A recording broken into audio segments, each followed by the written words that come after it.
Hello, PTA family. I am super blessed to be joined today by my friend Karen Hobson. For those of you who don't know Karen, I'm going to let her introduce herself. I would be shocked if there's anybody out there who doesn't know her. She is kind of a PTA legend in this neck of the woods. But thank you, Karen, for joining me today and talking to me about our topic for this month, which is Founders Day and PTA history. So tell us a little about yourself. Thanks so much, Stacy, for inviting me to talk about El Paso Council. I'm excited to be the council president for a second time. Yay! So all of you out there can aspire to step up and serve at higher levels. But today I want to talk about El Paso Council. As you see, we are 100 years strong, actually 101 this year. We were chartered in 1921. And our first task was hosting the Colorado PTA convention here in Colorado Springs. So it's really exciting history that we have. We do a Founders Day in February. So National PTA encourages all PTAs at all levels to have a Founders Day to recognize the founding of National PTA in 1897. So we do a Founders Day here at our council, and we have been the consistent council to have a Founders Day each year. Since I've been involved since 1996, we've developed this into quite a robust dinner. We have a banquet that we recognize volunteers, because our volunteers are so important to our organization and just having that voice for our children and their education. So we allow each of our PTA schools to recognize 2 volunteers from their school, and we honor them at a dinner. And then we have added a theme. I heard in the past from one of our past PTA presidents that they used to do a competition among the schools on the centerpiece, and they got so robust that they had life-size things that they had for Founders Day. We started to incorporate our reflections winners from our council into the program, so that our PTAs that don't participate in the Reflections program have an opportunity to see the talented students that we have out there.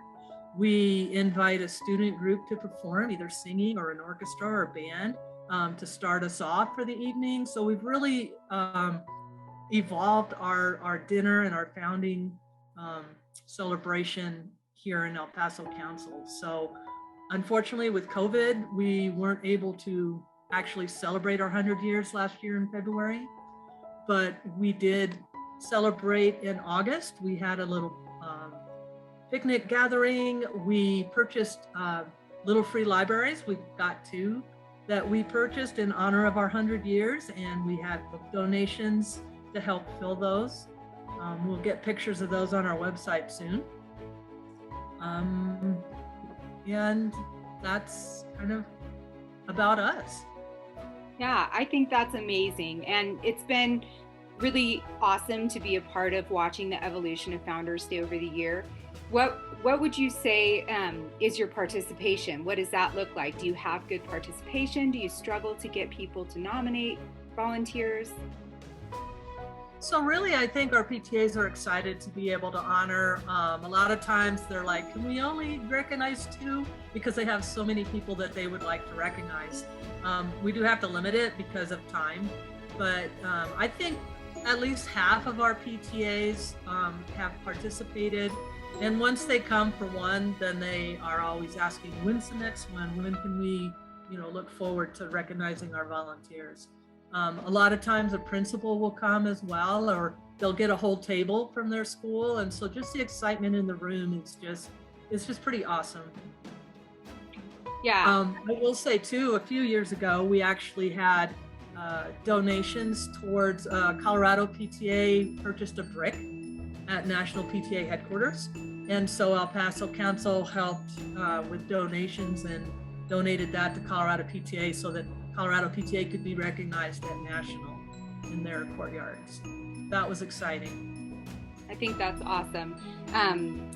For those who don't really know, about our founders, there will be some information in this newsletter, just kind of giving you more information about the founding members of PTA, of National PTA, and a little bit about Colorado history as well.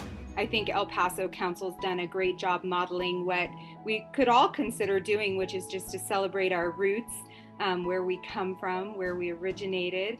What do you think the future of Founders Day looks like for El Paso Council? Are you guys having a celebration this year? So we are having a celebration in February 15th.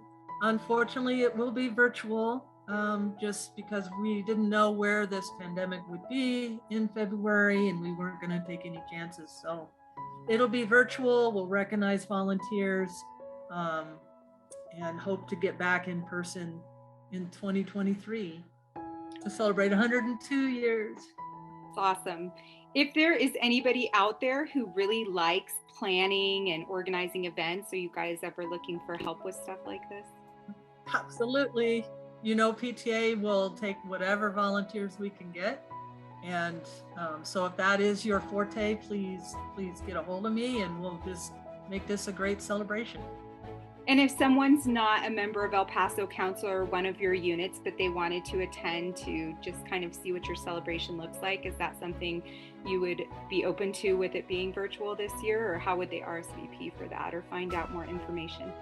Absolutely. We will get a link on our website where you can get more information and our Facebook page. So people can zoom in.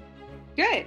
Excellent. Well, I look forward to being there as well. And I thank you for spending a few minutes today with me and letting me know about your plans and sharing with the rest of our PTAs.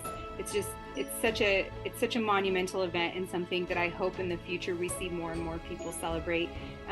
Colorado PTA will be doing a virtual event this year too. It's the first time we've done anything really for Founders Day, and I hope it's just the beginning of lots to come. So thank you for setting a great example for the rest of us and giving us something to aspire for.